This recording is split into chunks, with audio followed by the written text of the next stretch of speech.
Hi everyone, Georgia here with Ukraine Matters.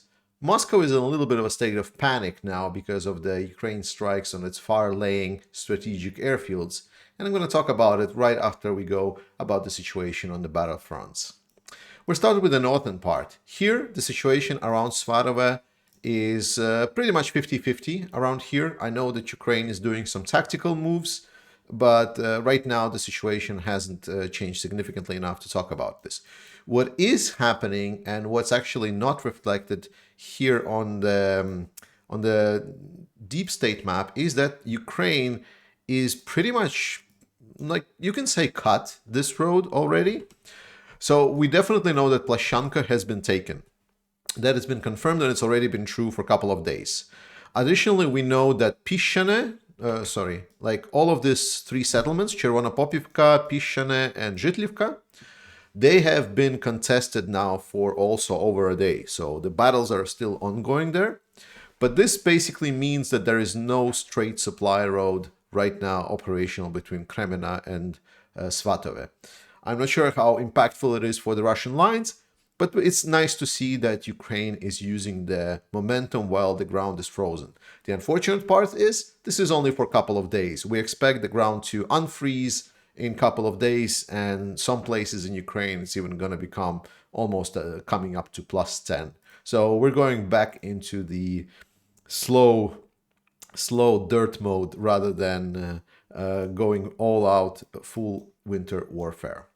Around Bilohorivka, Russians are still trying to attack Bilohorivka. As always, they are unsuccessful. So some Russians have been claiming that they took Yakovlivka, then it was disputed. There's obviously no proof. The only proof that Russians posted was just like some explosions by artillery. Essentially, no proofs that they have been captured Yakovlivka. And we definitely know that they have been caught lying one or two times. Russians have been caught lying, let's put it this way. Ukraine is again contesting Ivanhorod and Opitne. So while Russians entered the city, now both cities are contested, both towns, not cities, are contested again. So again, they are not fully controlled by Russians. So all the kind of major progress has been eliminated by this point. Additionally, we have heard that Russia did capture Andriivka and Ozarinivka, and after that it was right away stated that Kurdyumivka has been occupied as well.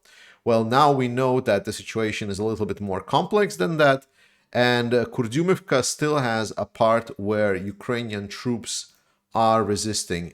It's probably like Zelenopilya and Kurdyumivka, if you can see, there are two names here. It's actually the same village. It's just separated by a small river. So we can say that probably Russians are controlling Zelenopilya, which is on the right side of the river, and then parts of Kurdyumivka, and that's going to be being contested by Ukrainians from the left side. Then from there, we also know that, yes, that Russians already tried claiming that Klishivka has been assaulted and taken. It is completely false. Russians are not even inside of Klishivka here so far. So what am I telling you? That over the past more than a week, Bakhmut is fine. Let's go further in.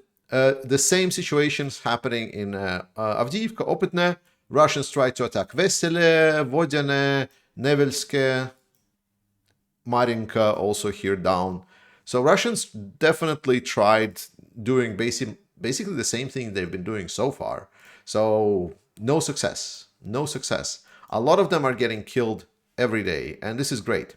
We've seen some kind of firing activity around Vuhledar, but again, nothing that suggests any kind of developments so far.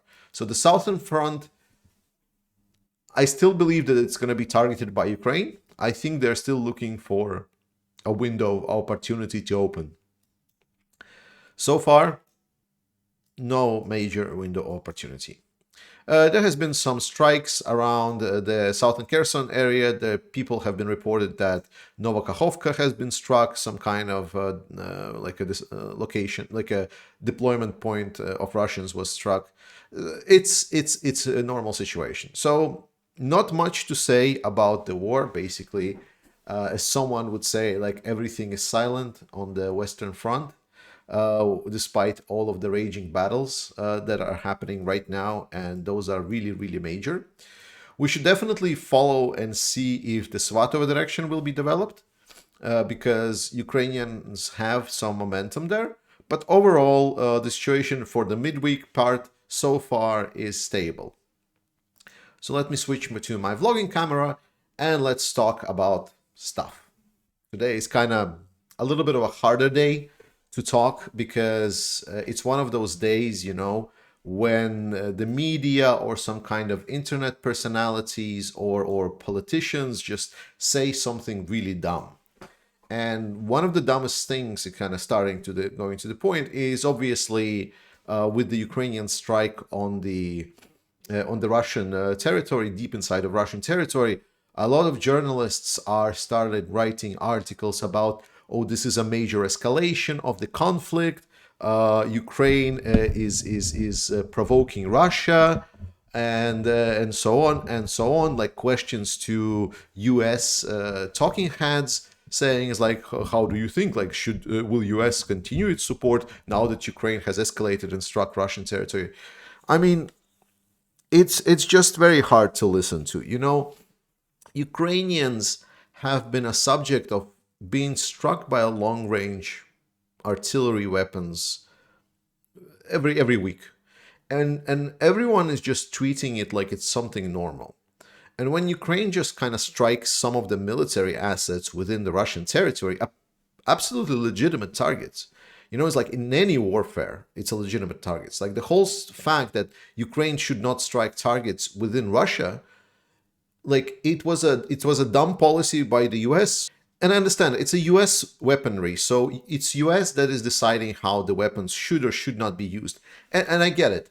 But what my problem is that people looked at this situation and then said like, oh, if US doesn't want weapons to be used on the territory of Russia, does that mean that if Ukraine strikes Russian territory proper, it's a massive escalation and then it's going to provoke Putin into...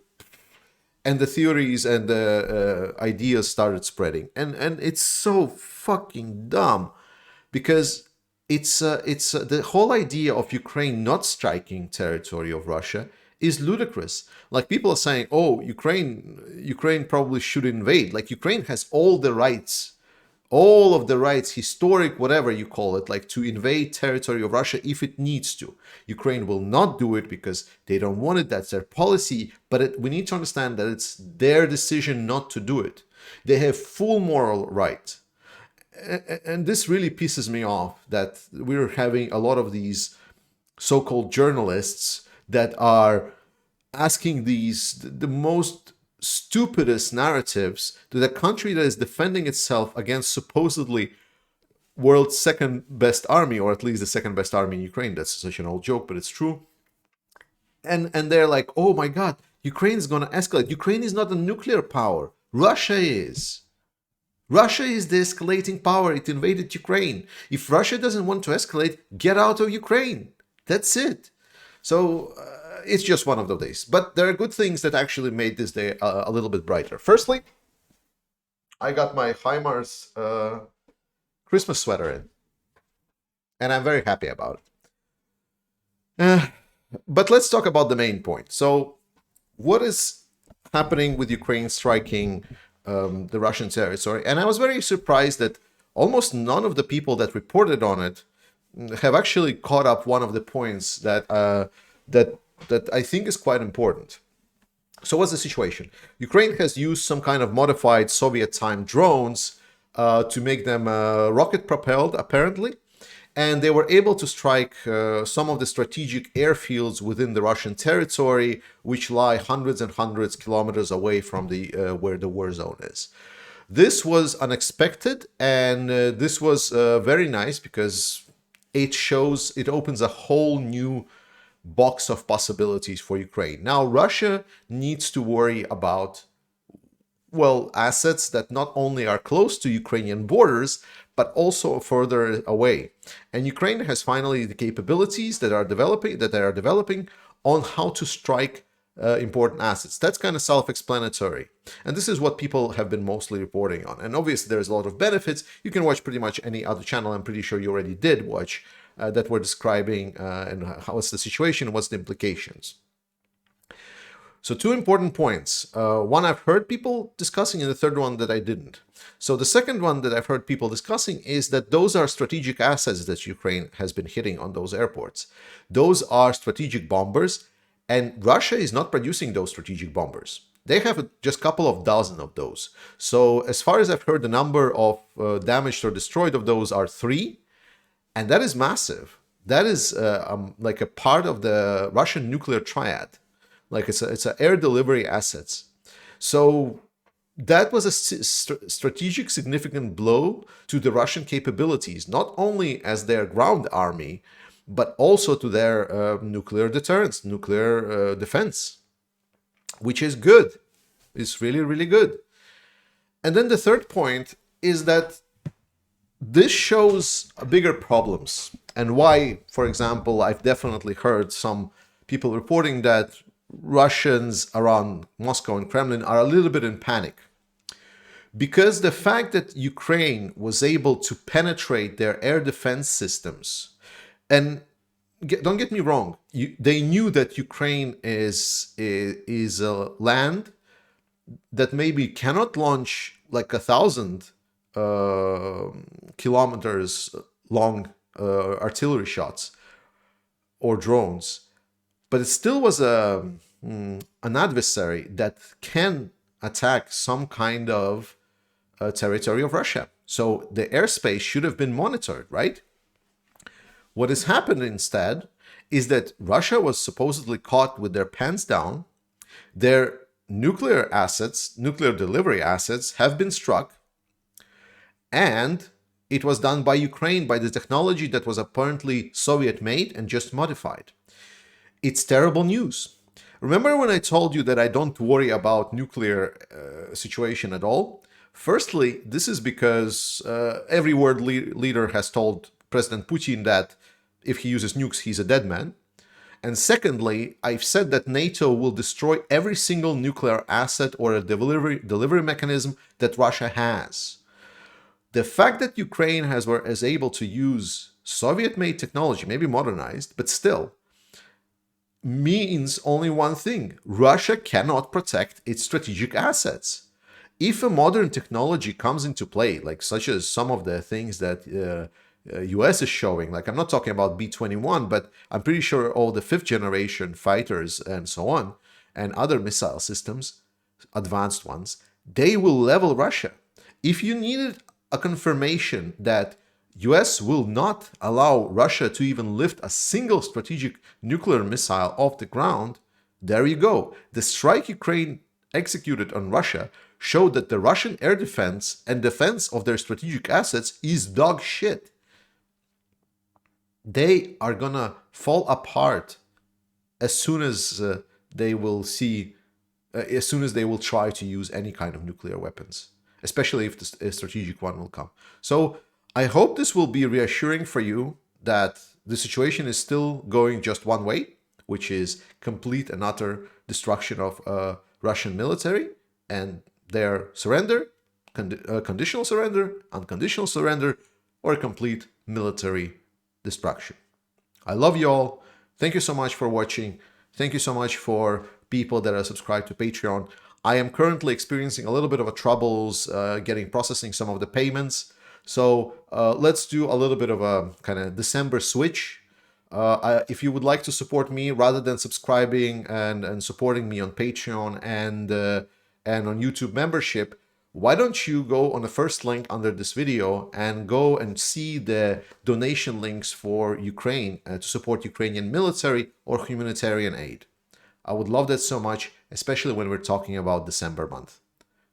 See you next time.